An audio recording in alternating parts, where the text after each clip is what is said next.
and welcome to today's episode of Focus Atlanta. I am your host, Keisha Lancelin. Thanks so much for tuning in with us this Sunday afternoon. In our first segment, we're going to talk a little bit about some myths in nutrition. I am here with Brent Franson, and he's the CEO and founder of Death Clock. Thanks so much for making time for us. Now, you know, there are a lot of things that we read on the internet and people tell us, friends and family, in terms of what we're putting in our body. What types of nutrition myths are getting us in trouble? Yeah, I think the first thing to recognize about diet is that it really matters in terms of the quality and length of your life. So first, we just want to recognize there are the four horsemen of death, the things that we are most likely to die from. That's going to be heart disease, diabetes, cancer, and dementia. So things like Alzheimer's. And diet, what we put into our bodies, those are going to play a significant role in all of those. And so the first thing is just recognizing that what we eat, it really matters in terms of how long we live and the quality of our lives. A lot of the nutrition myths, I think, are around the labeling. So things that are labeled as diet or low fat, they often have artificial sweeteners. They're packed with sugar to compensate for the lack of fat. So I think you really want to be thinking twice about, diet soda or something like a low fat flavored yogurt, something like that you might think is good for you, but actually the way that they compensate for those things can actually be really, really bad for you. That's good to know, because I think that so often we look at labels and that's the first thing that we take into consideration in terms of trying to do better, trying to eat better, trying to be better. And I think that sometimes we get a little confused when we see those words, like you said, diet. Okay, well, this must be all right. This must be good for me. And what you're saying is that's not necessarily the case. Yeah, exactly. Like artificial sweeteners can contribute to weight gain and metabolic issues, or think something like gluten-free packaged foods.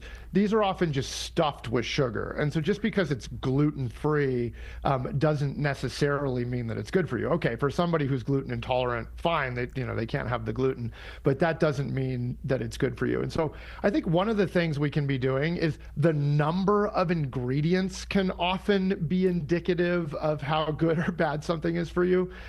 So the more ingredients there are, it's not the case 100% of the time, but often the worse it is for you. And so that's why, the name of the company, Whole Foods, is, single ingredient foods.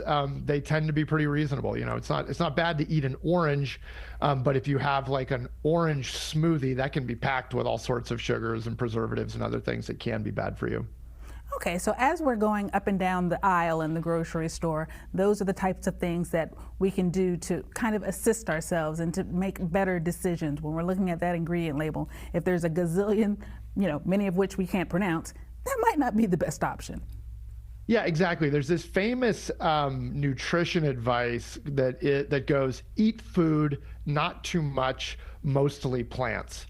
And so it's very simple advice, but what the eat food means, it's basically like, hey, eat things that feel like real foods that are going to be, your fruits, your vegetables. I think, even your red meats and your chickens, if they're from a high quality source, those things are going to be better for you. But the more processed it is, and the more you look at it, like, is this really food? It comes out of a box and it's got a ton of ingredients. It's probably worse for you. Well, then I can't let you get out of here without giving us a website. Is there a place that we could kind of check in and check on the things that we should be paying attention to in terms of our longevity? Because that's just really it. We just all want to be here as long as we possibly can, healthy and living good lives. Oh, I have an answer for you. So what we do is, it's Death Clock AI on the App Store or Android. You answer 29 questions and then we predict the date of your death. But we don't just predict when you're going to die. We predict how much longer you can live by changing some of your habits.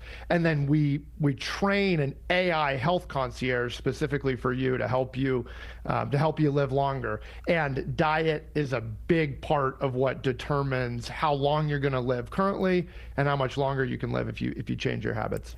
Thanks so much for making time for us here on Focus Atlanta. It was a pleasure to meet you. Keisha, great to be here.